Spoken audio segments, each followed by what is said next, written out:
Hey, once again, this is the Relationship Lab. We got two beautiful guests here. I wanted to set the preamble and set the table right.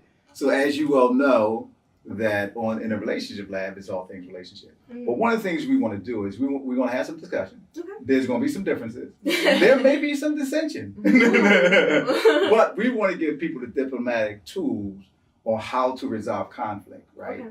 And how to have these critical conversations that's needed. So I'm Alex, I'm the host, right? And I begged these students to come on. I didn't. I had the problem with it. So we got, it's interesting. We got two brave souls from Temple University, the Owls, right? Good. So I want them to introduce themselves, and then we gonna get started. Okay. Well, hi, I'm Jamila. I'm Stephanie. So it's interesting. So what we're gonna talk about today is interpersonal relationships on a college campus, right? And you can ask it one at a time. It can be interchangeable. But when you first came onto a college when you first came on a college campus, what did you learn about yourself initially? Do you want to go first or you want me to go first? I can go first. Sure. I definitely learned that I am a little too nice. Okay. I came from such a small school that, I knew everybody's name. I knew every single person I went to school with. And then going to a class where I would, see someone on the weekend and they would not talk to you in class was so shocking. I was like, we literally met last night. How do you not remember my name? We had, a 20-minute conversation. So that was really weird. And I just learned, I need to kind of, not grow up, but, you need to start, you need to grow up. You need to grow up. Yeah. I think for me, too, I went to such a big high school. My graduating class was 1,000 kids. Okay, wow. And so, I knew, but even with that, I knew so many people. And I think while learning, adult skills, I also I thought my social skills were really high up when they weren't, because when it came to going to a new school, and I'm not, a lot of people from my high school also go to Temple, but I'm just trying to branch out. That was something that was hard for me to communicate to people or make friends, and I was like, how do people do this? And especially rooming with somebody that you don't know. We're gonna get to that. Yeah, because my high school, I grew up everybody went to the same, we went to two middle schools and they merged to the same high school. Yeah. So you're all growing up together, and then going somewhere with that while also learning how to adult yourself was something. Yeah, Stephanie, you said something that was interesting. You said you was too friendly. What put that on? Was your family dynamics that, or it's just your person? It's just my personality. She's very friendly. I really like talking to people. Yeah. And in my high school, I was so involved that I knew all my teachers. I knew every single person. That was my friend. Even if we talk for 1 minute, you're my friend. Yeah. So coming onto this campus, I was like, well, everybody's my friend. Even if we're not close. So I really had to learn what a friend was. What does it mean to be a friend, and what does it mean to be a classmate? Because that was acquaintance, a work partner, or something. You really start, I guess, assigning relationships with people once you get to college. Because even when we met, we were just friends just through association, and then we actually became really good friends, which is nice. But it took a while to get there. Yeah. So it's funny because my son is in college. It's a shameless plug. And the interesting thing is, one of the things I told him was, he think all his friends should agree with him. And I want to, but anyway, but I know that's a difficult thing at times. It is. Because it's I'm first of all, everybody gonna agree with you because you disagree with people too. Mm-hmm. So if you can agree to disagree, or if I always said that, expect people to disagree with you. Yeah. Then you won't be disappointed. Yeah. Right. Because you prepare for what you expect. Mm-hmm. So with that being said, how did y'all take that when you got into some of these critical conversations? Do you feel like the campus is a lot more sensitive from high school to university? Do the geography makes a difference coming to an urban campus? Yeah, I mean, that's multicultural as well. Definitely freshman year, I felt that was kind of apparent, with just having people not knowing how to solve those things, with group projects or just even meeting people in general, and it's where do you want to go? People would I don't want to go outside of this box or whatever, blah blah blah. Mm-hmm. But I think as we I don't know, for me personally, with my experiences with people and working with people, even just getting jobs around here, just knowing that as you get older, you can expect someone to disagree. It's kind of shocking when someone agrees with you. You're oh wait, you also do this? You also want to do this? in those aspects, yes, but I think it was definitely harder my freshman year. I don't know about you. I think I was just so used to, because her roommate is my best friend from high school. Yeah. So we did everything Where you grew up at? I grew up in New Jersey, but I went to boarding school in Boston. Whoa. Yeah. So Whoa. I didn't grow up going to high school at home, which I feel like made my experience in like relationships, like when you're really coming into yourself, a lot different than a lot of other people, because I had to handle all of those, like, you kind of like learn to adult so much younger, way prior to a lot of us. So did you see your maturity at a different level because you went to a boarding school at such a young age? Yes and no. Okay. Yes, because I feel like coming to college, everybody's like, well, I depend on my parents, I always have to think about my friends back home, this and that, but I was so used to being like, I know how to make this decision on my own. I know how to like think for myself, and I don't really have to consult my parents on many things. I'm more like, when you just kind of do things. Yeah, I just do it. And when if I need help, I'll go to them. Mm-hmm. But like, I think because I'm such a person that I'm so friendly with everybody, or I'm like, I feel like I was a big leader. So like people just kind of followed what I said. Yeah. Coming to college and people being like, well, I don't agree with you and I'm the boss. I was like, no, you're not I think the that boss. was like where we also first disagreed, because like I remember it's just like when we would see people in the city, you're so friendly. She'll be talking to anybody, and like me and her best friend, who's also my roommate and best friend, like when we see people, we're like, let's just keep going. Like we don't have the time to keep talking to people. And Steph would be like, but it's so rude to ignore them. It's like, it's not rude. Everyone's always on like their own business on their own time. Like that's just part of like living in a city. Like you have to keep going. And that was like probably the first thing we ever like. I remember we were all disagreeing like in our group chat. We were like, no, you're wrong. You're wrong. So it's interesting. So how were you able to set? Let me before I ask that. Mm-hmm. How do you feel if that happened? Did your parents give you the college speech? Did that happen at any time? I'm the first in my family, like entire family, to go to like a university. So I never really got the college speech because like no one really knew what it was. Like my mom was the only one that went to college. So I kind of just took everything like hit me like a truck. Like I take it and I see what happens and stuff. And I've always been pretty like mature and pretty like, I always like to plan a lot and ahead. So I felt like it wasn't too hard for me to adjust, but it is nice that I can like rely on my parents back and be like, hey, like, I don't know what I'm doing right now. Or like, hey, I don't know how to do certain things. I need your help. Like financing like money or like financing my time. We're gonna talk about that too. Money and time. What about you? Did you you know how, so for instance, so you came from Boston, you came from the suburbs, from suburban Philadelphia, and there is a certain kind of like on Temple's campus, right? People think of it totally different. Yeah. Like, is it gonna really be safe down there for you? Yeah. I think people not necessarily like drag it, but I also think that like, I don't know, every time I tell all the people that I knew like grades below me, I was like, if you're coming to Temple, like you need to be smart. Yeah. Like, it's not a place, because like it can be safe and it can be like somewhere where you can actually like have same college experience as everybody else without being super worried. Yeah. But it's when people like act stupid or they want to like treat the city like shit because it's already shitty, and it's like, why add to that problem? I don't know. When I first visited Temple, it was the only school I saw, and I was like, oh, I love it here. I need to come here. But I didn't know anything about like the crime or anything bad, like nothing about that when I signed on to come here. And like obviously I learned about it because I started reading more about it, but I was never like, oh, like I'm unsafe or I don't feel good about where I am. I just like I have really good street smarts, so I know like I don't walk alone at night. Even as a woman anywhere, I wouldn't walk alone. You carry something on you, and like just know, be aware of your surroundings. Like that's all I know. Like obviously you can't stop bad things from happening to you, but you can be aware of what's going on so that you know, like you can mitigate it. Right? So let me ask you. So when it came to your first roommate. Wow.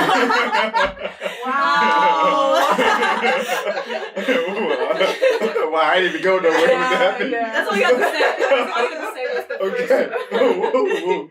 Whoa. This is a rough one.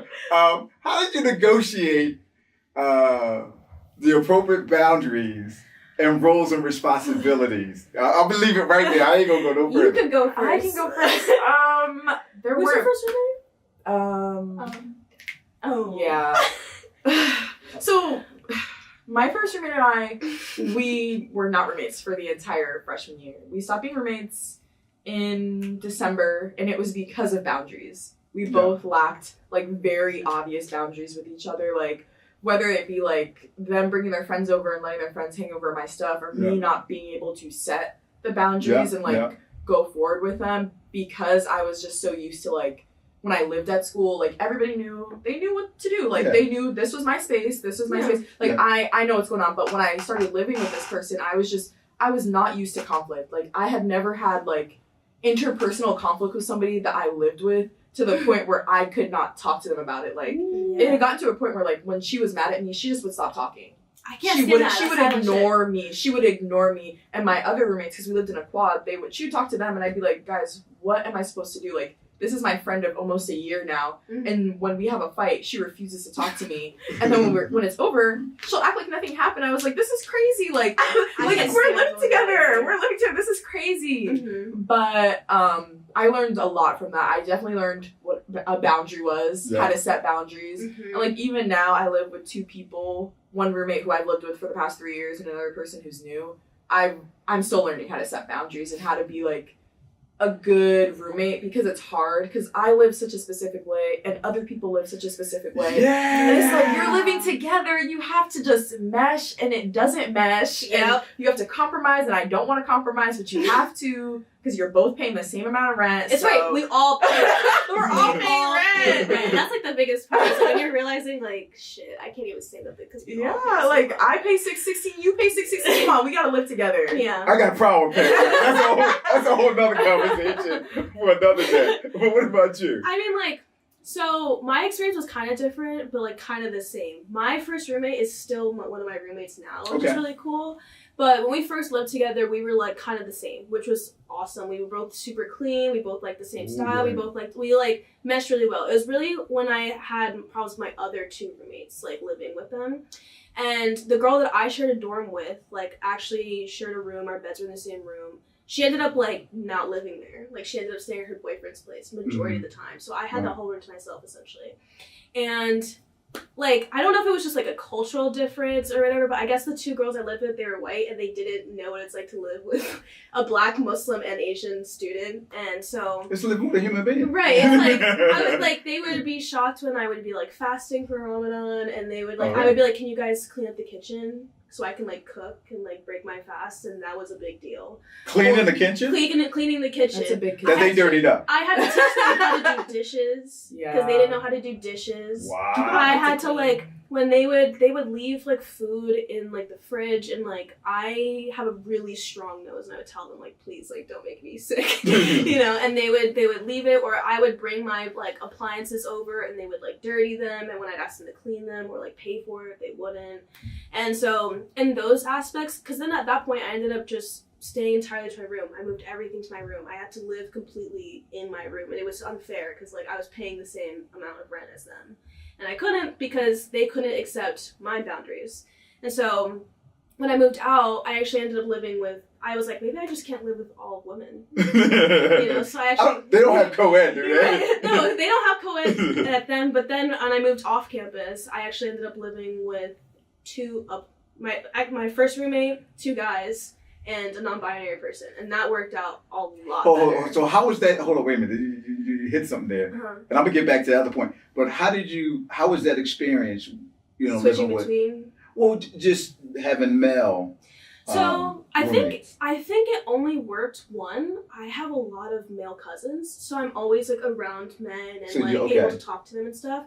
And when my roommate was gone, I actually met these guys like down the hall from me, and they would come over to my room all the time. So it was kind of like I lived with them because they hung out with me all the time, and like they were very respectful of my boundaries. They knew like, okay, like Jamila likes her Brita filled up, and like do not put it back empty, or like Jamila likes like if you're taking something to put it back. And with them being able to respect that, it still kind of feels like I kind of have to be like a mom sometimes. Like there's still things like they didn't wash handles of things because they didn't know like you're supposed to wash handles. of like silverware or pans because they were like, it's just our hands touching them. Yeah, like these, you know, like those things like that where I was like, okay. Like, well, so let me ask you, was it unspoken when you moved in with them? Was it at any time? Sometimes people just pick up clues, right? Because you can just pick up, oh, this person likes something clean, this person is this way. You can just pick that up intuitively. It was unspoken with like cleaning because we all like liked to clean and we all like we would have people over the time and we didn't want to like look dirty, obviously. Yeah. But when it came to like we have a dishwasher, like I still live with them, and now we have a dishwasher, and it's like, okay guys, like I need you to rinse shit before you put it in the dishwasher, you know? Or like even me, like I never grew up with a dishwasher, so they had to show me how to like, they were like, you cannot line a dishwasher like this, and like fill it like this, you know? Wow. So it's kind of like a both kind of way, you know? And I think that they've learned a lot with living with women, and just like, how we deal, and I'm sure they had a mother. Yeah, I'm sure they had a sister. Probably. That's what it seemed like. But when they came to live with me, it was like it was something different. I was like, "Don't you guys have moms? Like, you guys know how to deal with this, right?" But so when you didn't, so it was pretty awkward at the time that you talked about that you wasn't speaking. Mm-hmm. Do you believe that people don't have the skills to how to resolve conflict, or for sure. or was there at any time that, like, a lot of stuff is like unspoken, right? Yeah. So when it comes to boundaries, and we have sometimes based on how we are, we go, well, that person to know, you know, and a lot of people don't know because a lot of people haven't taken the time to really think critically through that, and then you found it to be pretty sticky. That person just wouldn't have conversations with you, even though y'all lived in the same and in proximity of one another. That silent treatment hits real. Yeah. When you guys don't talk, it's like, oh, fuck. It's a long day. It's a long day. Like you're trying to like time when they come in and when they come out, and like who's in this space, who's not. Like, right. It's just, I feel like with that whole situation, it was because we had been friends prior to moving in. Like we had talked all the time. We never hung out, but we knew each other. So then moving in together and thinking that you know someone, living with someone and being friends with someone, that's very different relationship. That is different. It's like I love us, but we know we can't live together. Wow, that's interesting. Yeah. That's cool. That's cool. Yeah. But it was just like, it was just weird because I just never had to navigate going through that with someone, and like we were just, it was never a point where we were both like, okay, let's have a conversation and be adult about it. It was like we'd have a conversation and then one person would be mad and then you just be getting silent treatment. And I get over things very easily. Like if I'm mad at somebody, I will get over it within like a day or two. Like I'll be fine. But with them, it was like they will harbor that and hold it. Like I think the longest she went without talking with me, she didn't talk to me for a week.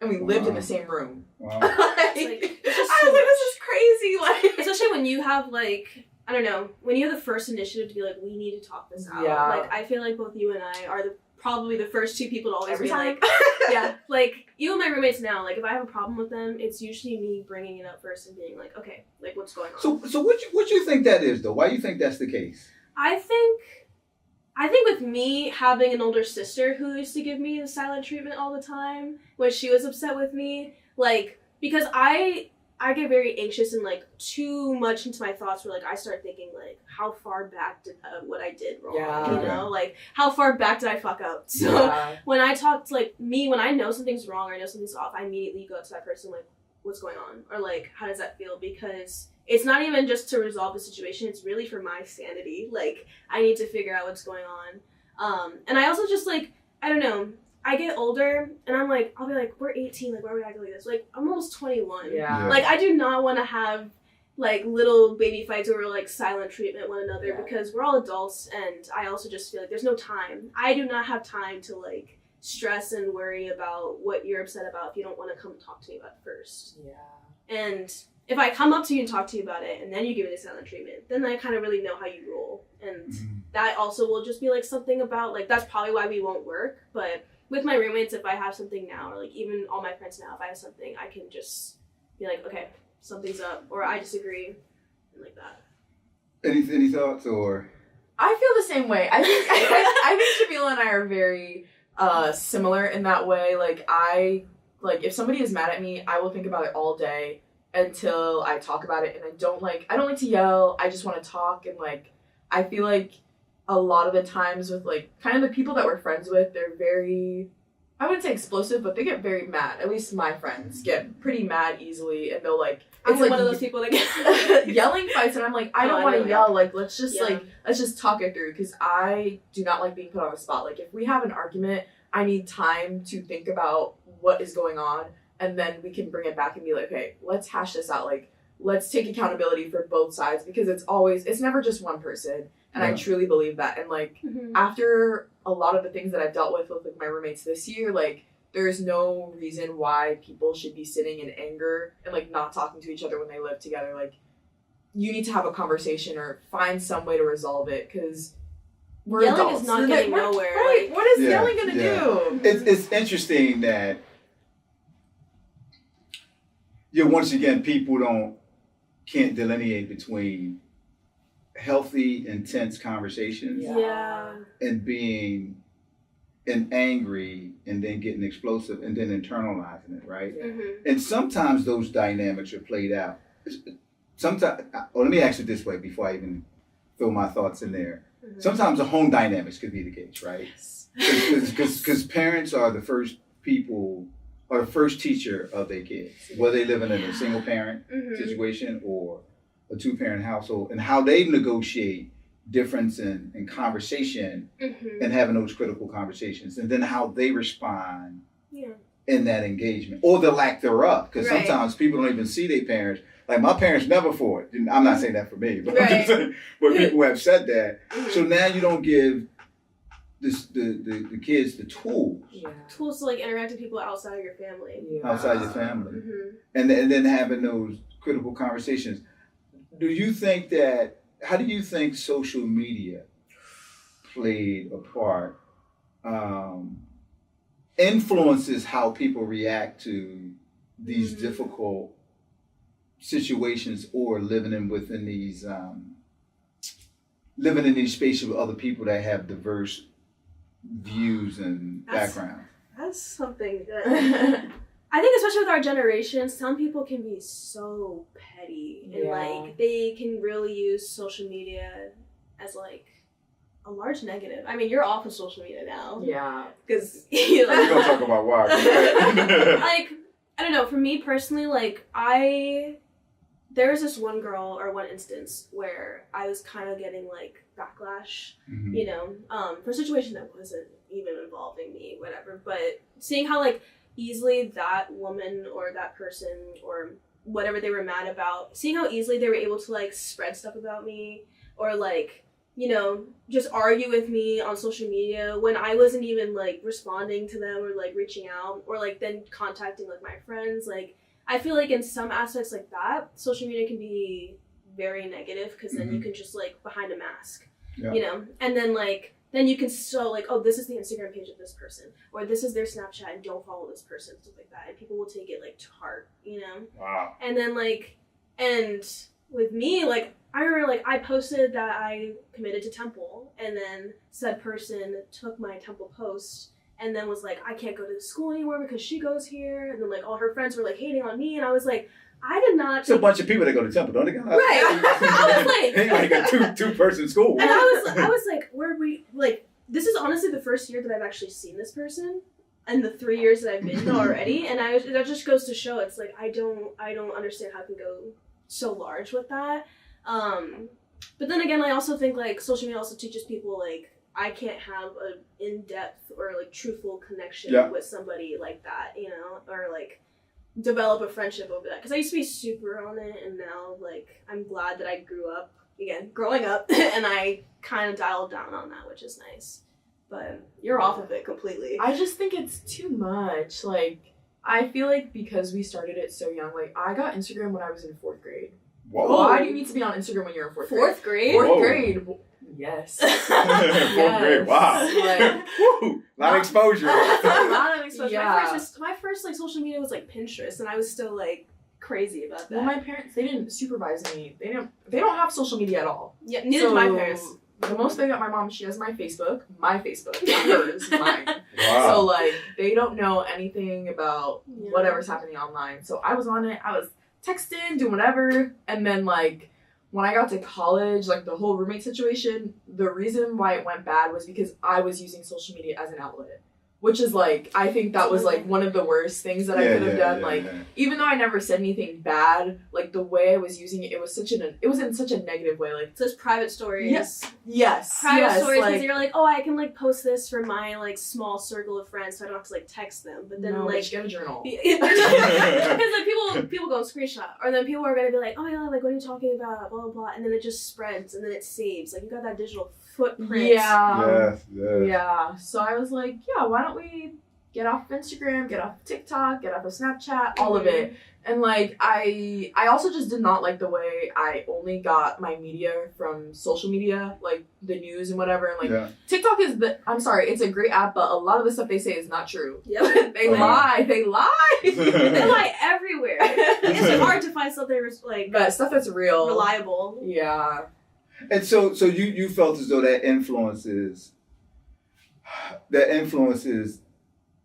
and how people should communicate with one another. Yes. I think people are too sensitive and too quick to think that the world revolves around them. Like, so many of the arguments that happen online are because people are like, well, because I think this way, you have to think this way. Like, just looking at comments, I'm like, not everybody has to think the same way you do. Not everybody grew up in the same way that you did. Like, you are so influenced by where you're from, the people you're around for so long that like when you go online and it's millions of people from God knows where, like you obviously are not going to feel the same way about them. Even in college, like I've met so many people that I don't think the same way they do. And like you have to learn that like that's okay. Like there's work differently. Yeah, there's a good thing in the difference of ideas. Like that's what the world is for. You're supposed to talk and have different ways of thinking and learn from people. It's not everything should be an argument. You need to take what you don't know from what they're telling you and use that to critically think. Like bring back critical thinking. That's one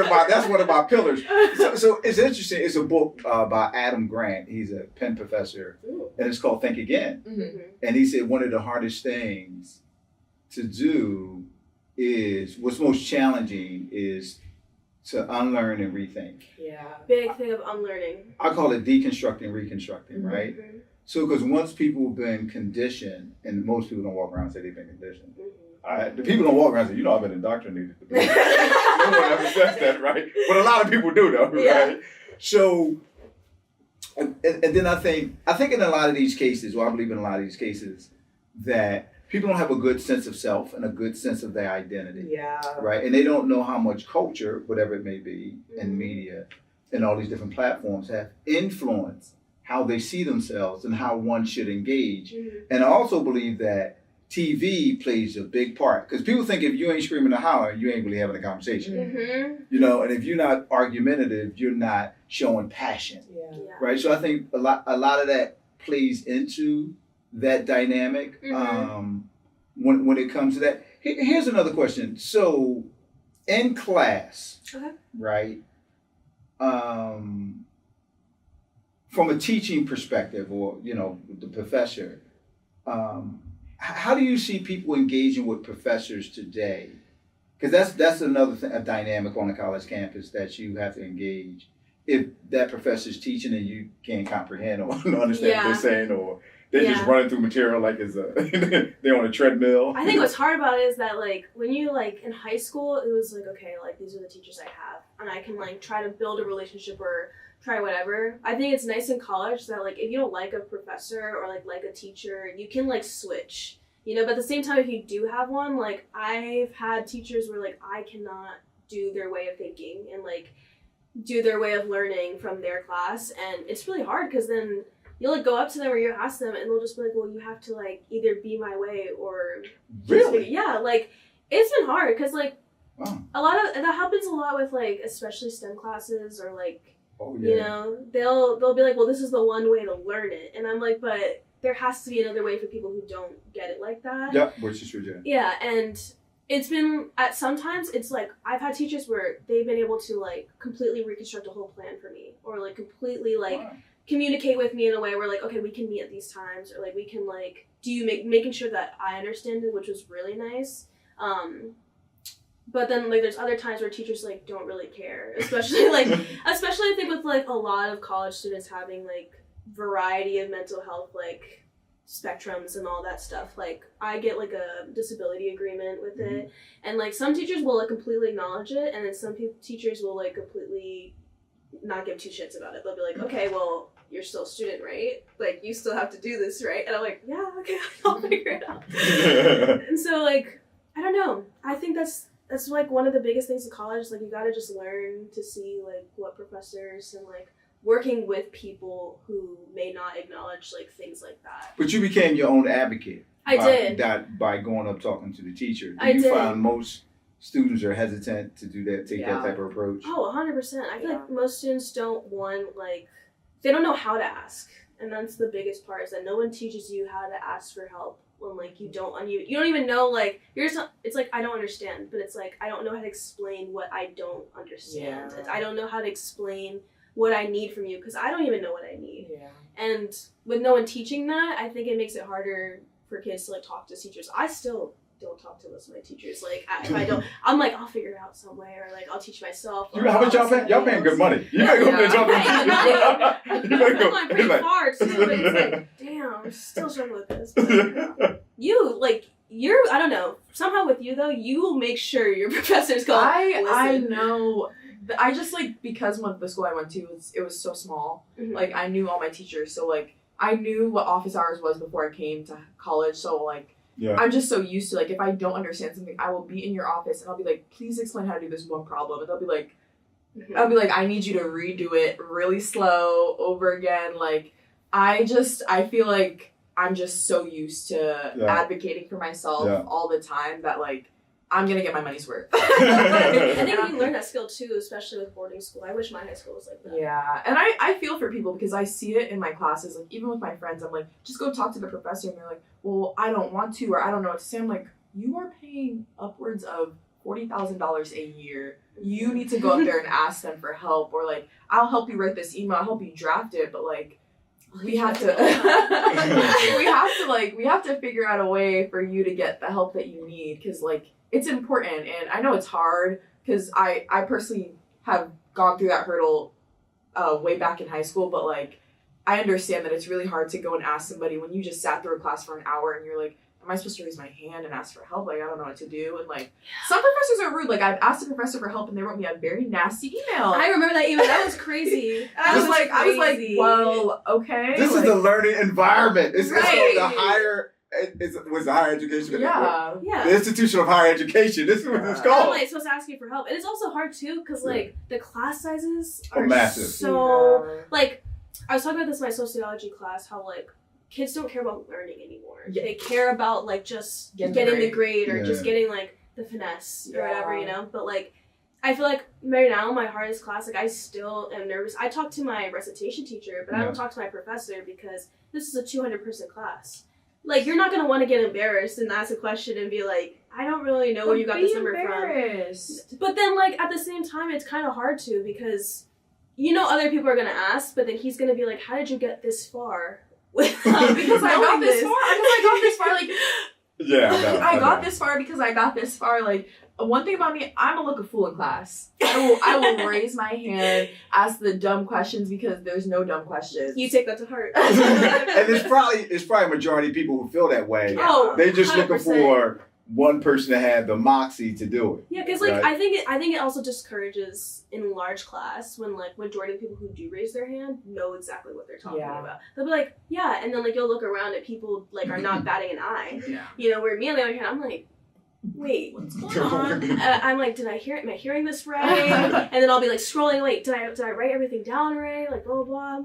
And I went to my recitation teacher, too, and I was like, how is he doing this? And she was like, you don't, and I was like, no, I need the step by step by step. Like, we're doing complex math right now. You cannot just go from this to number and just assume that everybody knows. So nobody's chat GBT that no more? Oh, they do. Chat GBT, check. But one thing, everyone's got to do extra work now because ChatGPT doesn't give you the correct calculations. So people are like, oh, I can't even use this anymore. So you said something, and I want to get to it because you said that people just want to get by, pretty much. I forgot what word you used. People just want to like finesse. Like Finesse, they don't yeah, really finesse. care, and I can't even lie, but I was like a victim of that. Like now It's that hard. I think now that I'm serious about my career, it's like different. But I feel like a lot of the time, it was just like I don't even care about learning. You know, which is crazy because you're paying. Not you're paying. Your parents are paying. Hello. You know? Hello. Your parents, like I think I got a wake up call and I was like, wait, my parents are paying for this, and I don't even, like I'm not. Though someone can ask me a question, I can't even answer, and I've taken how many classes on this like specific subject. Yeah. So. Yeah. So one of the things I taught my son was to how to advocate for himself. Mm-hmm. Right. Like from 6 years old all the way up to high school. Like I wish. Right. Well, I said I'm not going to think for you, Mm-hmm. but I'm going to teach you how to think, and I'm not going to control how you think. Mm-hmm. So it's back to that critical thinking. That part, control right? how you think is something. Yeah, I mean, first of all, because it's not beneficial in the long term, Mm-hmm. right, to have that power, right? Mm-hmm. And I would do stuff purposely, like, okay, we got here. Remember the way. You're gonna take us back the way we came. Because sometimes he was just like lunchbox Willie, and I'm like, no, homie, I'm not gonna be the only one thinking. No, no lazy thinkers in my house. Right now. So one time I remember he was in high school and things of that nature, and this teacher acted a certain kind of way, right? And he was like, "Yo, Dad," he was mad and this, that, and the other, and he ascribed all kind of things to it. I said, probably the teacher was just having a bad day. Right. So, because I'm not the kind of person to jump out the window and just begin to narrowly define what it is, because it could be a lot of different variables. I said, so this is what you should do. You should go to school tomorrow, because we was paying. It was a private school. And tell them, listen, my job is to come and learn. Your job is to teach me. Okay. This is transactional. Yesterday, I felt as though, in the way you talked to me, impacted how I'm going to learn and how I'm going to function in this class. I would be highly appreciative. Emphasis, highly appreciative. Right. So long story short, the teacher said he was having a bad day and apologized. Yeah.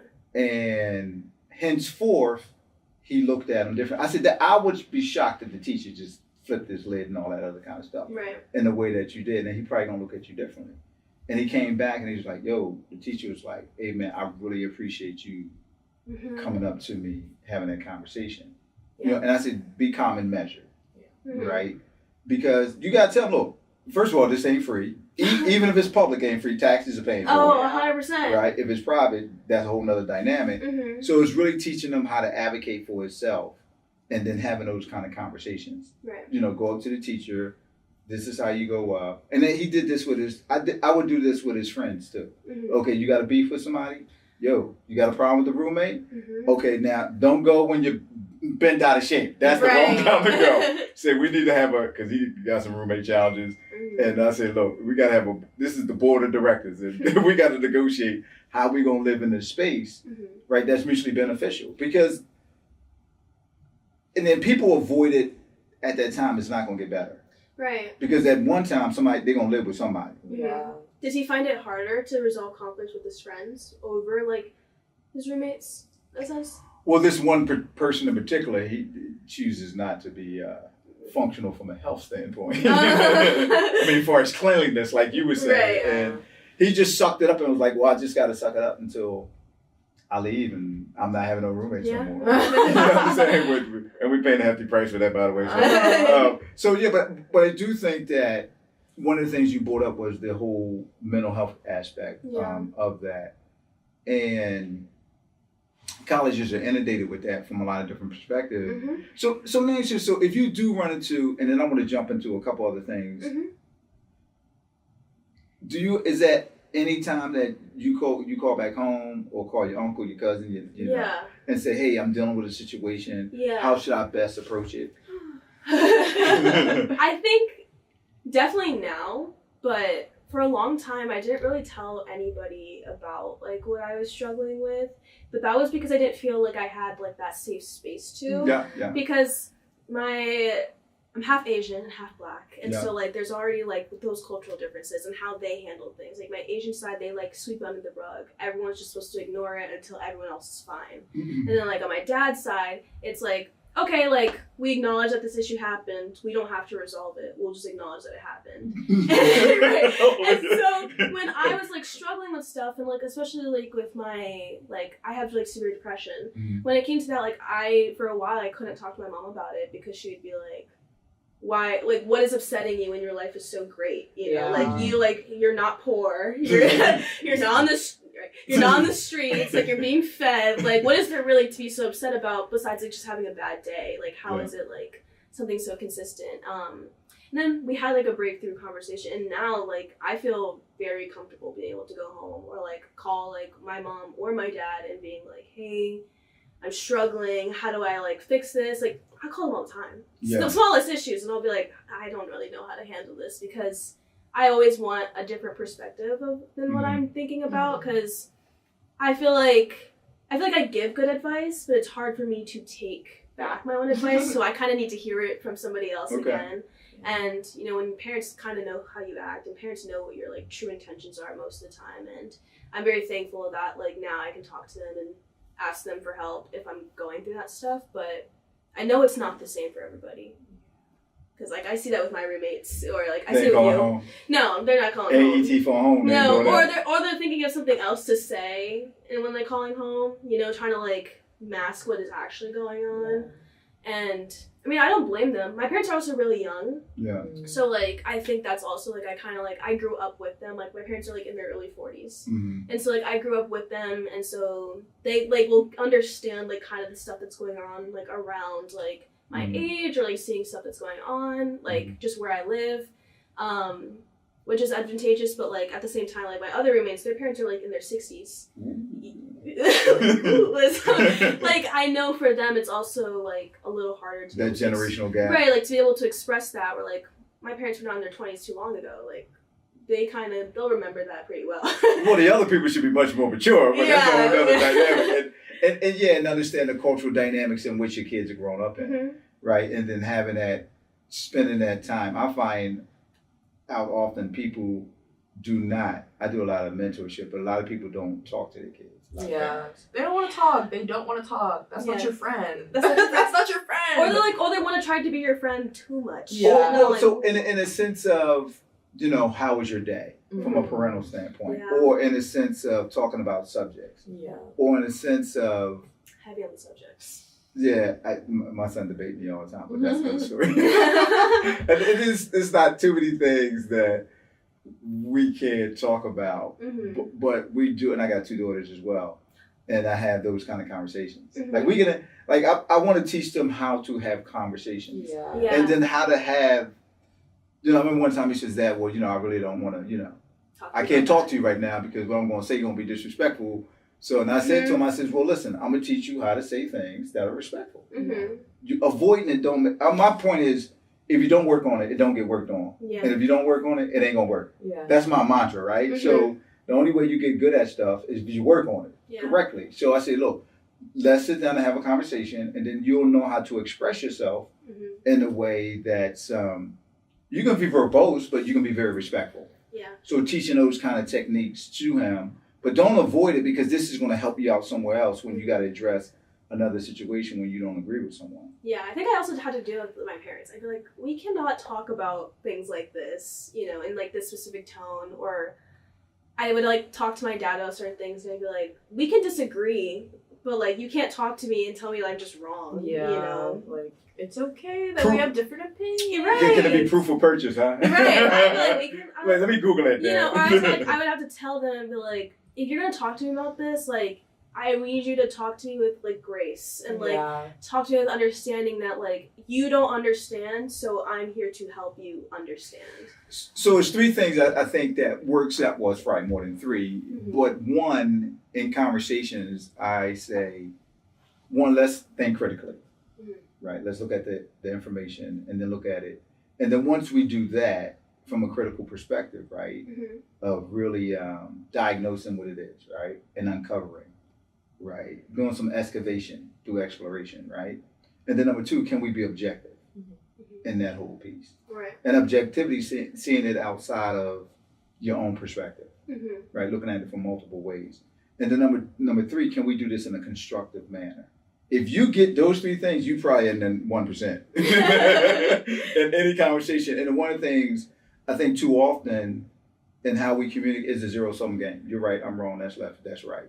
And people say, well, I'm black and white. I say, I'll show you gray every day. Everybody lives in a gray. Right. Right? Because it's hard to be objective with people who you love and like. And the reason why is because you want to see them for who they are you want to see them for who you want them to be as opposed to who they are. Yeah. So that's real difficult. But I always tell people, if you don't, you're going to be the one frustrated all the time. Yeah. And the key thing we talked about earlier, and the reason why, because we don't want to make the change.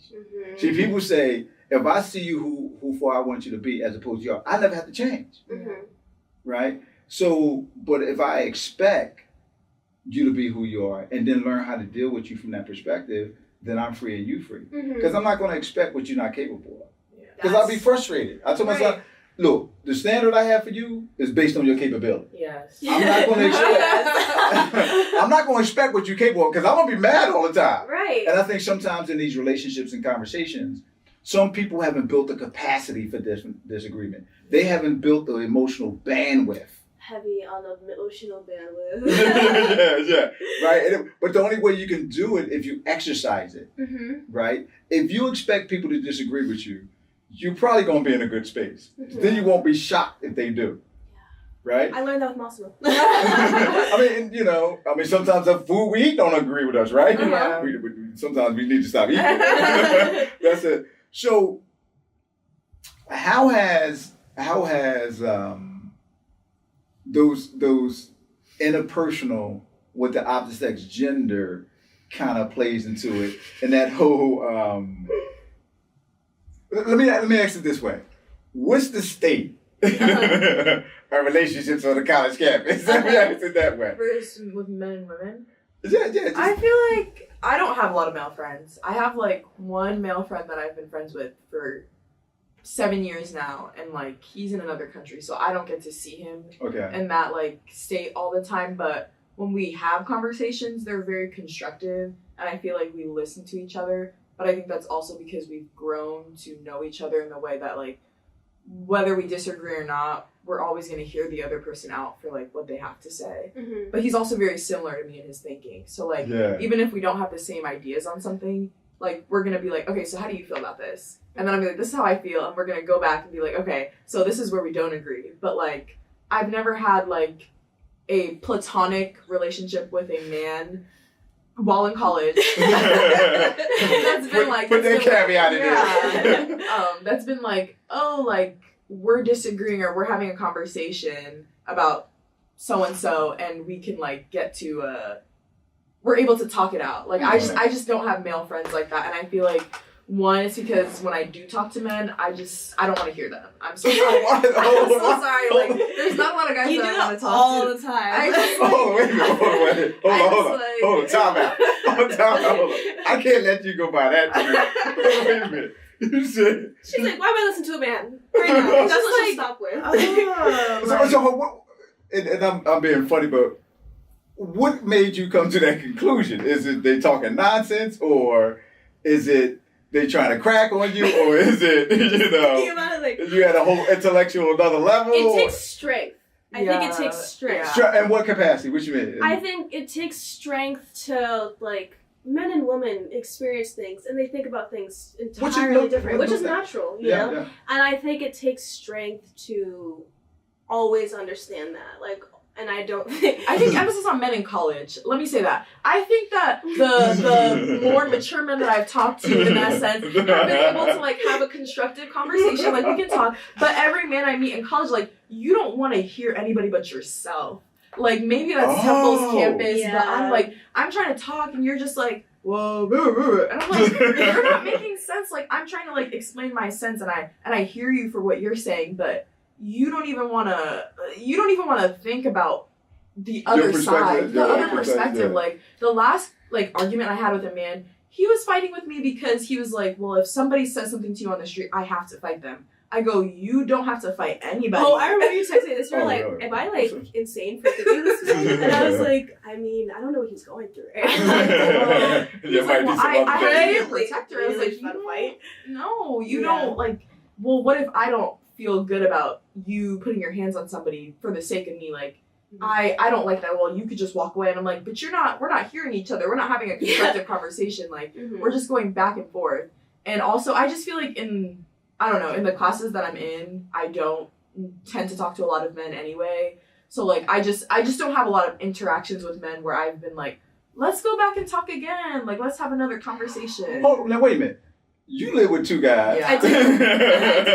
You don't talk to them? I talk to them, but like, she'll talk to them, but she can like the things that I'll tell her I get frustrated with. She's like, you need to move out, like immediately. And she's like, I don't understand how you have like the mental strength to just like think like to deal with this stuff, you know?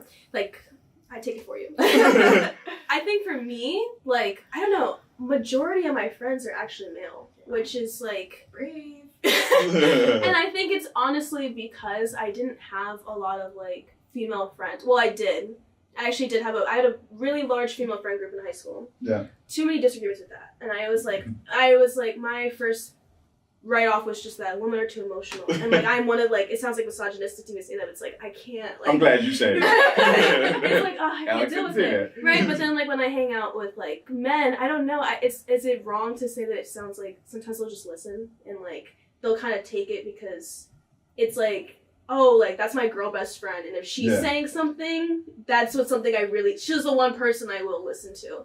And, like, living with my two, like, guy roommates, like, we'll disagree. And, like, I remember, like, there's a couple times we get to arguments and stuff, but it doesn't have to be too deep. Like, they'll actually, like, hear me out. And, you know, and I think I think it's gotten to the point where, like, I'm able to talk to them in a sense where, like, I can have, like, really in-depth and really, like, strong, conversations. Like my one friend, he actually went back home, but like we were like brother and sister and like able to talk about stuff like all the time. And then like my boyfriend, I'm friends with all of his friends because we all went to high school together. Okay. So when we have like conversations about things that like we may disagree on, like things that are going on in the news, like it's so easy for us to talk to because like they're not viewing me as like a woman and I'm not viewing them as a man. It's just like we're two people like having those conversations. And it makes it really easier. And then sometimes they'll say stuff where I'm like, and that's it. And I know that sometimes when I say stuff, they're like, that's a woman's thinking, you know, or like that's just how I'll have to explain stuff to them. Like, that's not like, I think like going out was like the biggest thing where like we'll talk about going out, we'll talk about things that can happen or like, what do you mean, going out to get something to eat or going out hanging out? Like going out to like parties. Okay. You know, like so if we're going out to like parties and stuff, like I'll be like, oh, like they're very protective and they're like, do you want us to walk you home? Like, are you feeling okay? Like, you know, or they'll be like, what time are you planning on leaving so I can make sure that you're going home? Like, and my roommates, like, they're like my big brother. Well, I'm older than them, but like, they're big ass men, so like, they're my big brothers, you know? But then, like, a situation happened, and the way I thought about it, like, I had to explain to them. Like, I said, something happened, and I was like, I would really like if you guys talk to this person. And they were like, okay. And I was like, but just let me know what you're going to say first. So it doesn't sound like, you know, they won't be like, oh, Jamila said this and like blah, blah, blah, and it's all her, right? So then in their minds, it was, let me not talk to this person until Jamila says so. Mm-hmm. And so then weeks pass and I'm getting frustrated with them because I'm like, we're not resolving something that I asked you to like help me out with or like look out for me. And it got to the point of 3 weeks, I just went to my roommate's room. I was like, we need to chat.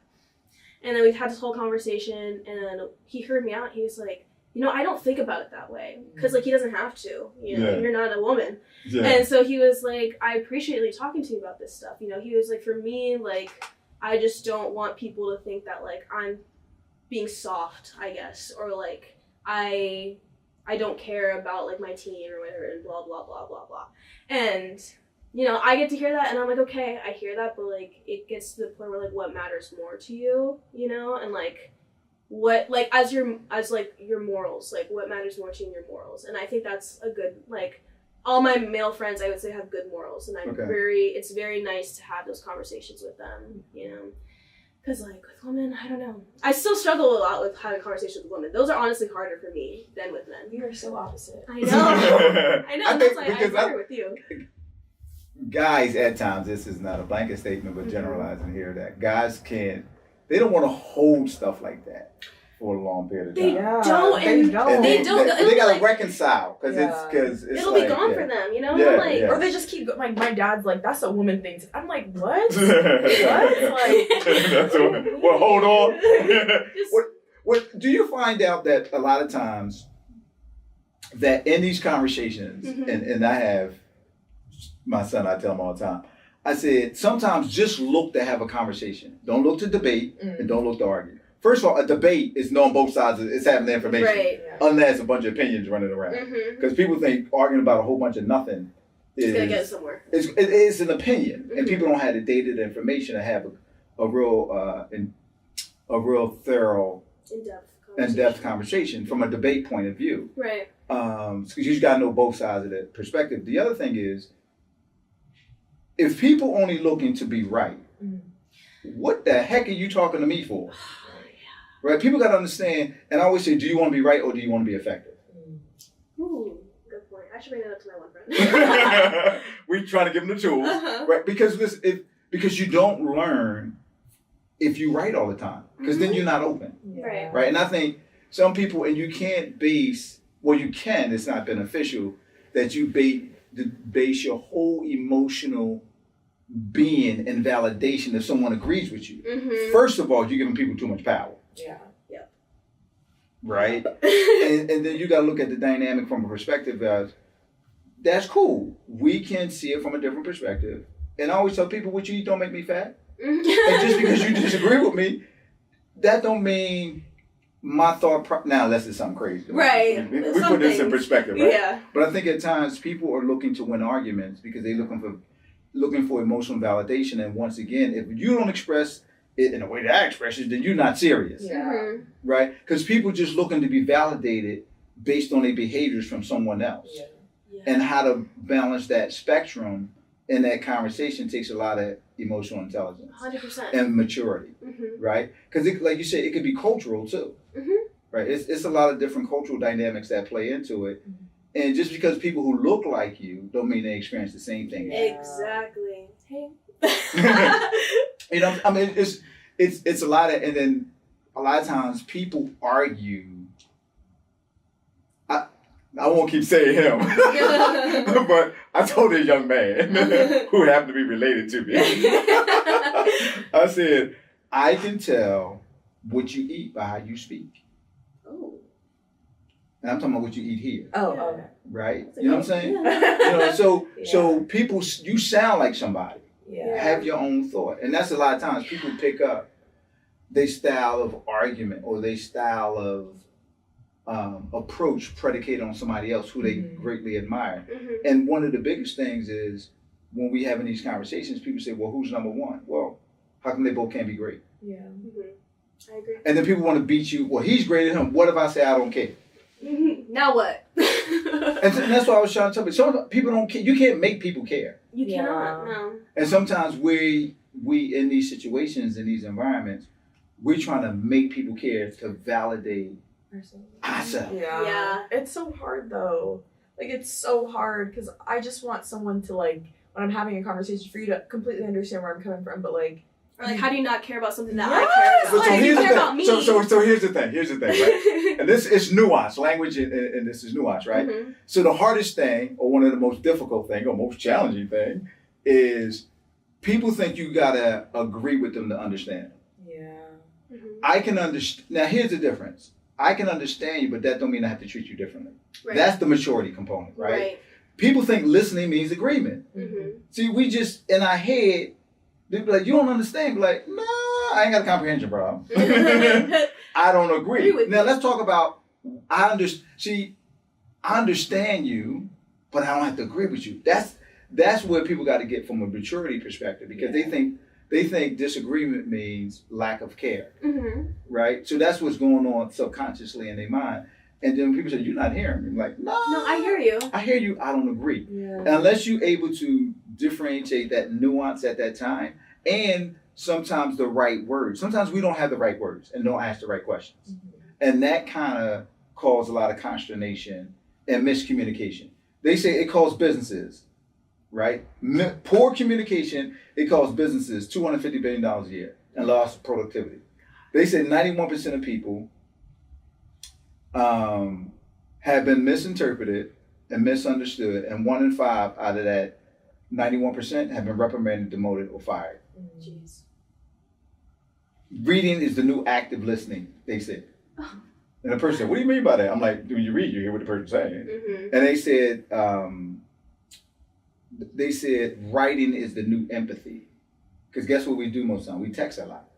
Terrible idea. Terrible idea. Do not have I'm not arguments over having an text. argument over text. Do not text me if you want to have an argument. Because I'm not talking to you through a screen. Yeah. Same thing with like, oh, so and so says they're upset and like this is how they're feeling. Like Let them I'm tell not- me.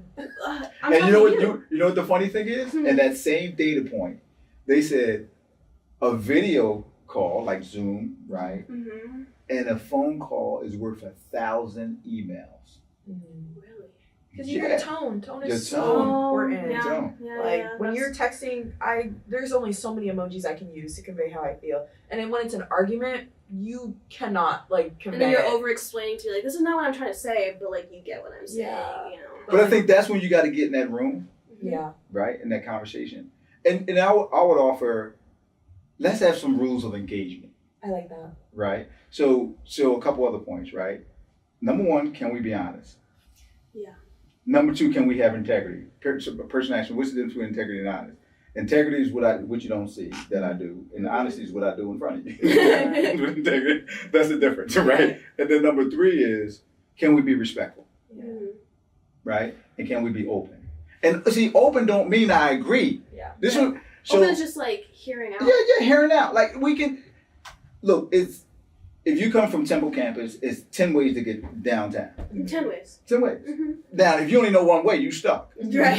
Right? So that's what I'm saying. You can be open to different perspectives if you only know one way of thinking, and then you can broaden your tent when it comes to that. Mhm. And people can't protect. Well, let me say that it's not beneficial to always protect that. If you're never wrong, you never grow. Yeah.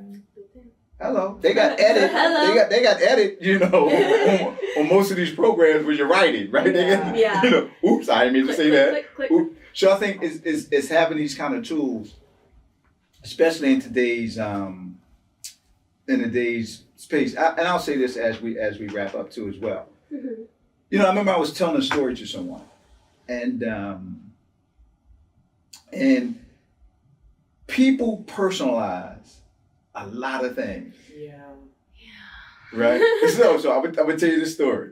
So I was talking to a gentleman, and I said, I walked up to this young lady and I said, hey, do you mind? Can I ask you a question? She says, yes. I says, what's some of the most challenging things when it comes to relationships at work, where you work, where you live, and where you play socially? And I said, look, and you don't have to, if you're not comfortable, you don't have to answer the question. Mhm. Now I'm telling the story as I'm telling it to you. So she said, do you want me to tell you from a personal perspective or in general? I said, whatever you're most comfortable with. Mhm. So I'm conveying this story to somebody.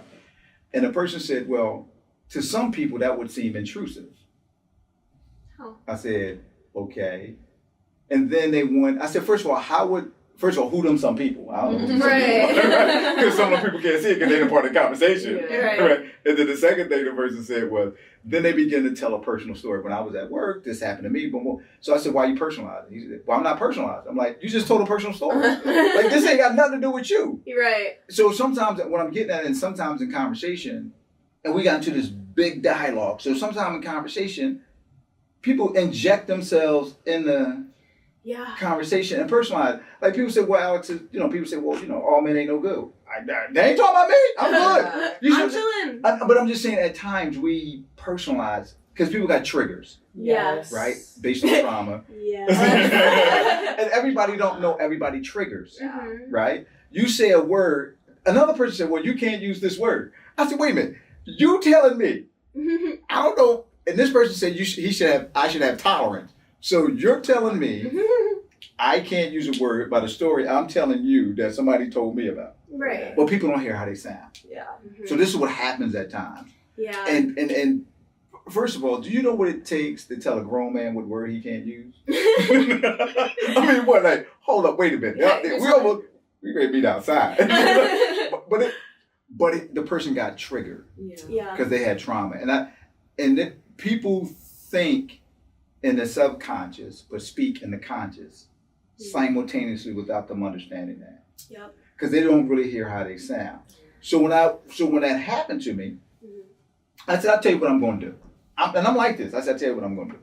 I'm going to go ask a bunch of friends who will be honest with me, was I intrusive? Now, it's so organic with me, so I called my one buddy. He's like, you asked for permission. I said, Dag, I forgot that. Always ask, can I ask you a question? Number 2, you said, you don't have to answer. Yeah, and you could choose if you wanted to be personal or general. Choose, right? But it's so organic with me when I was having this conversation, I didn't even think about it. So I said, I'm gonna ask 5 people and they'll be straight with me. Right? So I came back and I said, yo, man, matter of fact, I went up to the lady the next day and said, look, you was part of my conversation. She was like, really? I was like, yeah, by the way, what did you say the issue was? I never even got to the question. The answer that she gave me. She said, being honest with those she said, honesty and communication with those you work with and live with. Yeah. So then I was going to ask a question. Well, the real question is, what prevents people from being honest? I'll get the answer after this story. But it's a cliffhanger, right? Yeah. So I went back to the gentleman and I said, hey, listen, I called a bunch of my friends who will check me, right? Because they know I'm open, So, and I began to proceed. I said, you know what? I asked for permission. Intrusive means unwelcome. So I looked the word up. I'm like, maybe you got different definitions. I mean, sometimes people got different definitions. That's honestly true. And I'm like, okay, let's look at the operational. Not assume. Yeah. So he said, well, I said that the other people could see it like that. I was like, that ain't it. And then he said, you won. I said, see, this is not about winning. I just want to understand. Well, in conversation, when people personalize it because they got trauma, then they want to win the argument. This wasn't even about winning the argument or winning the debate. I said, do you notice when you tell stories, I don't personalize stuff? I don't. If you ain't talking about me, what I'm gonna personalize it for? Right. But a lot of people aren't. What I'm saying is, a lot of people aren't aware of these things. I definitely think I think we're all like, I don't know. At least a lot of students are at fault. Like, I just think, especially like younger generations. No, it's all generations. Yeah. They're like, oh, I relate to that because like this happened to me. And then like it becomes a personal thing, and then like my sociology class, they specifically say like try not to make it personal. Or, like, don't take anything personal. Or like try not to expose personal details, because then it's like one person will start, and it's like somebody else got the same experience, and then someone else had the opposite experience, and then like someone's hurt or someone can be hurt, and then it just ends up being a whole train. Well, and then I think people, like I said, people get triggered, right? Because people walking around that's unhealthy and they've been wounded in certain areas. Yeah. Unbeknownst to the person talking to them, right? They don't know anybody walking around got a trigger on their head. You know what I'm saying? I've been, These are my words. I've been this, I've been that. This happened to me. No one's walking around with that label on.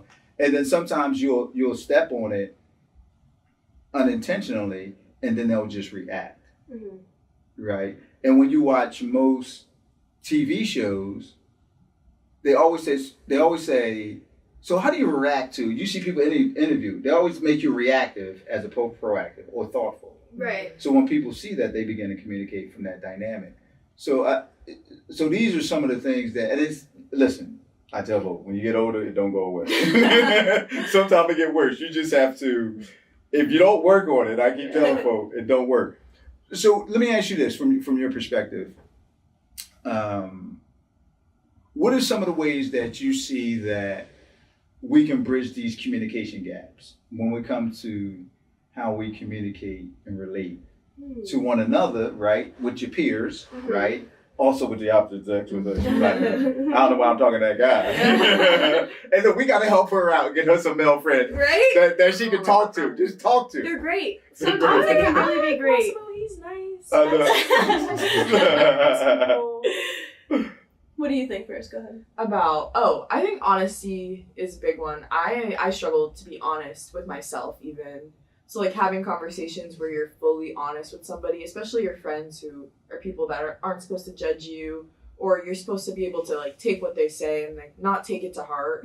Like being honest and not taking things to heart are like two things that are really hard that I think are important when you have interpersonal conversations, because not everything is about you, but you also have to be open in order to have a constructive conversation. Because like if you're withholding or you're lying, like who is it helping and where is this conversation going if we can't be real? Yeah. So before you No, I'm gonna go ahead because I was gonna Oh get no, an go answer. ahead. I agree with everything. I think the biggest part is just being open to like having conversations and like learning or like just willing to like hear somebody out, because like I don't know, I feel like there's a lot of things where like big differences, or when I noticed that a lot was just like talking to people with opposite races, and like you might not understand something I'm going through, and that's okay. You're allowed to learn about it. Don't take it personal that I know that you don't know about it. Just be open to me explaining it, and open to you also learning about it without being like, oh, they assume that I don't know, or like they assume that, or like they feel that I'm looking at them this way, and it's like I don't feel that. It's just a thing, and I want you to be open to like understanding that, and I'm open to also you maybe being educated on that. Mm-hmm. What do you see people, and I'm gonna get that answer away, what prevents people from being honest? I forgot about that. What do you think people see healthy debate and robust conversations happening in diplomatic while they're doing it? It can be from a wide spectrum of places. Mm-hmm. Do you see any of that out there, or you just see? I'm just social media. You can pick news. You can put TV. You can put radio. Definitely not the news. Definitely not the news. I feel like I see it a lot with just like personal relationships I have. I think that a lot of my friends are very mature in the aspect of like how they handle things, but I guess I don't also realize that, but like first thing that I notice when people would tell me like you actually handle things very well, and people tell me that when I talk about my relationship, and I'll talk about problems that I have in my relationship, and how they'll be like, oh, like you actually communicated that very well, and I'm like, yeah, because it's not worth it to keep having us stay in like this dissonance of disconnect, you know. It's like it's actually worth it to struggle and figure it out, but not waste longer time thinking about it. And because I don't really see it in the news, and like when my parents would argue, like it was always very healthy, at least from a child's perspective. It didn't look crazy, you know. So I think those are probably the two biggest places. There'd be a lot of that conversation in my house. Right. I'm a talker. Because like social media, no, you just see people argue. You see people just say you're wrong. The news, oh god, we can't even talk about the news anymore. Yeah, you can't even order pizza. Yeah, they'll be arguing about if it's plain or who's going to be a driver, the Uber or Lyft. Right, and then it just or like you don't really see it with the school, because then the school has a lot of like people higher up are arguing about how things are run and blah blah blah, and you're just like, okay. So I think the best learners are honestly the people I surround myself with, and I make sure to continue to surround myself with people who will like continue that with me. Yeah, open conversations. Especially my roommate, like my newest roommate, she's not a lot older than me, but she's older. So like she knows how to have constructive conversations. And like we've never gotten into like an argument where afterwards we didn't sit down and go, hey, like I didn't like the way this panned out, or hey, like I feel this way about you not cleaning up your dishes, can you do that? Like it's very constructive, and it's so healthy, and it's like sometimes it's even hard because I'm like, wow, like I'm so used to being like, I cannot say this to somebody, but with her I'm like, okay, I don't like when you're doing this, and like, can you please not do this? It feels weird. Yeah, it feels weird. To, what, to express how you feel? Yes. Or it feels weird, I guess, to like handle it so quickly. Yeah. It's like, wow, it's over like 5 minutes? Because like I think the biggest thing, like the reason why me and my one roommate, their friend, super close was because this one time we got into this miscommunication, right? And we're on the phone as this miscommunication's happening, and their response was just to hang up on me. Because they're like, okay, like the conversation's over, right? But for me, I'm like, well, you can't just hang up on me. And like, I don't know why you're so upset about this, you know? And then we ended up having to go somewhere together. We didn't talk for a little bit, and then like, they actually came up to me in the store, and we were both going to each other anyway, but came up to us and they were like, are you upset with me? And I was like, well, I just don't like how you handled that. And then but it didn't feel like scary, but it's definitely like a unnerving feeling, like being vulnerable to somebody like that. And I think that's another thing, is like, you have to be okay with being vulnerable to people to express your feelings like that. Yeah, I think so. There's some good tools in the toolbox, right? So number one, I think people got to ask for clarity. So what does that mean?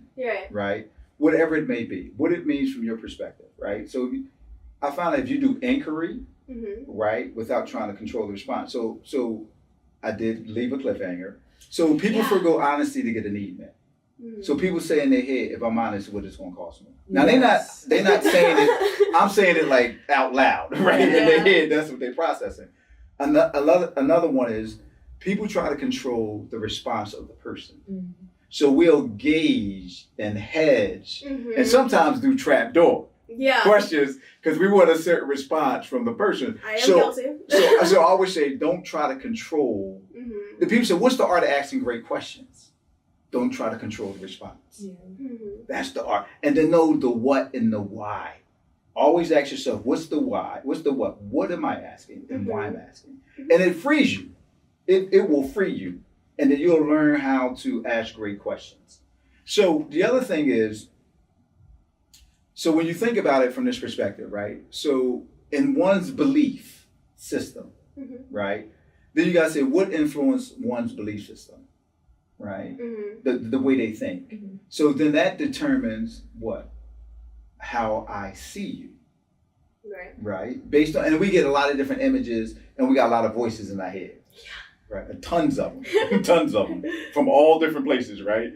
So we got to know what voices in our head and what voice has the strongest influence. And they could be parents, grandparents, media, all those different spectrums, right? So then you got to say, okay, so what has influenced me to think this way? Sometimes we'll see a word. I asked a group of kids, I said, when you hear the word suburb, what does it mean? They said, wealth, privilege, nuclear family. I'm like, I know about 3 of y'all divorced. I'm in my head, I'm sitting there going, and you know where I live at, right? So I said, when you hear the word urban, what do you hear? It was everything negative. I was like, wait a minute. Yeah. But that's how strong. You use if you say a word, an image comes to mind, or an image and a word comes to mind, whichever comes first. And then you gotta say, what's influencing me? Like we said, Temple Canvas down North Philly. Woo. Everyone's like, oh my god, oh my god, oh my god. Yeah, it's the OK Corral, and you're like, really? We just had pizza. You know what I'm saying? So then when you have that, so your thinking influences what? How you communicate and relate to others. Right. So you have that belief, then that whatever influences that, then it's the way that you think, and how you think determines how you communicate and relate. Right. Right? So if people are able to understand those dynamics within who they are, then I believe it would be a better, more constructive conversation and look at themselves objectively. See, we have to look at our own self objectively and do some introspection and do a self-analysis. And here's another good advice. I'm going to do something called the autopsy report. When a relationship dies, find out what killed it. You know, they put it in the morgue, they start cutting people open. Right. You be like, a good thing to like, what killed that relationship? Yeah. You know what I'm saying? So, we got to start doing that. And then who's the common denominator? Who's the common denominator?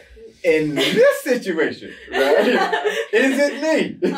Right? So, and then what do I have to change in order to grow? Right? I mean, it's those kind of things. And we got to ask those hard questions. And I'll say last but not least, whatever you expect of others, you must first do yourself.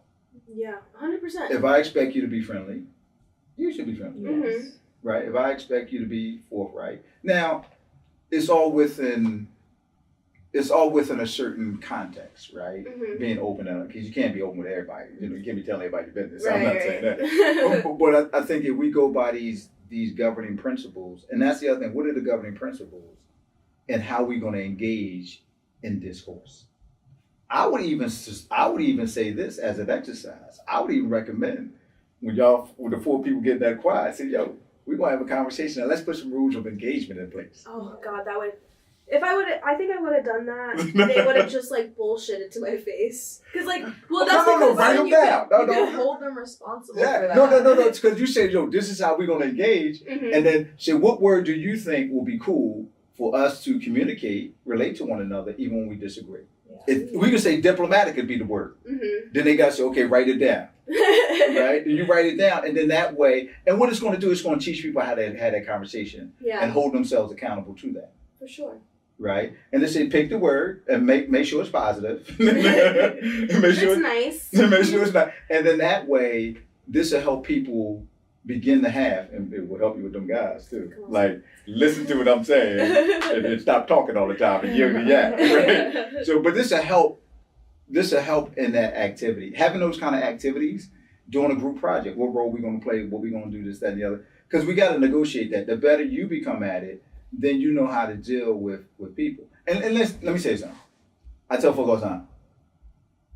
When you learn how to ask great questions, you'll find out most people ain't worth talking to. Yeah. Yeah. You save a lot of time. Save a lot of time, right? After a while, you be like, not today. And then you can't talk to everybody about everything because people haven't built that kind of capacity. Yeah. Right. Right? So, but those are the things that, the tools and how you gauge, especially on the college campus. Because let me tell you something, when you go to work, it don't get no different. Oh, it does not get. Yeah. People say, when I grow up, I'm like, nah. They don't grow up. It's some grown folk acting like, No. You know. Especially in certain industries, you Yeah. really learn. And you said you want to be what, a RA, right? I'm a PA. A PA. Yeah. A physician assistant. Yeah. And you know what they say about doctors' bedside manners, right? Yeah, a lot of negotiation. And these are soft skills too. Right. I would, people look up soft skills because Mm-hmm. this helps, your own person. So as we, in parting words, what counsel will you give people? Counsel. Or what would you say, some things from the playbook from a student perspective on how we can enhance and have these critical conversations with a diplomatic approach? What would you say? Who's some of the... I feel like one, what we said is being honest. Yeah. But two is also just be willing to be uncomfortable and in those sense, be comfortable being uncomfortable when you're having disagreements or just having okay, we're not understanding something. Let's both come to a way where we can understand together. It's not just a me issue, it's not a you issue. I think biggest part when I argue with people is using the word we, because it's not just it's not just one of us. Yeah. And I think that's just as best as you can do when you're first starting about that is just understanding that everybody is different for a reason and no one's supposed to be the same. So as long as you're open, as long as you're trying to be open and you're trying to be vulnerable, then you should get somewhere. I hope. Yeah. Definitely having an open mind when you go into conversations. I think the biggest quarrels that I've gone into is because I just think that I'm right and I don't really hear the other person. Mm-hmm. And then making sure, look for clarity. Yeah. I think you should always, if you don't understand where the person is coming from, ask them to explain themselves, because the more you understand where they're coming from, the better you'll understand their side of the story. And it's always, that's the whole point when you have a conversation. You want to understand the other person. You already know yourself. Yeah. But what about them? Yeah. Mm-hmm. Yeah, and it's a study out there, Johari's Window, the 4 different sides of people. People should look that up. And then I would say transparency and authenticity. Now, I will say this, right, with transparency and authenticity, within context. I ain't saying being there, letting everybody know your business, right? Mm-hmm. But I will say in this factor, people say, I can't be my authentic self, right? And I always tell people, it depends what part of you needs to show up. All of you don't need to show up all the time. Right. So contextually, you're going to be who you are based on the context of where you are, right? Then you're much freer at that time, right? Like I tell folks, all of you don't need to show up all the time. Sometimes too much of you all the time is too much of you, right? So those are the factors in that that's beneficial. I said I am free when I'm free to be me, and ain't nobody else left for me to be, right? That tattoo. And on that note, till we come again, hey, once again, we thank you for joining the Relationship Lab. Hey, I appreciate the guests coming on. We had some fun. I hope some people got some remedies, and I hope people got some solutions. And hey, y'all, let's just try to get along, but let's just try to understand someone else's perspective and how we can grow as individuals and how we can grow as a collective so our communities can be impacted and how we can engage in these critical conversations in a way that's productive and healthy and beneficial. Yeah. Thank you. Thank you so much.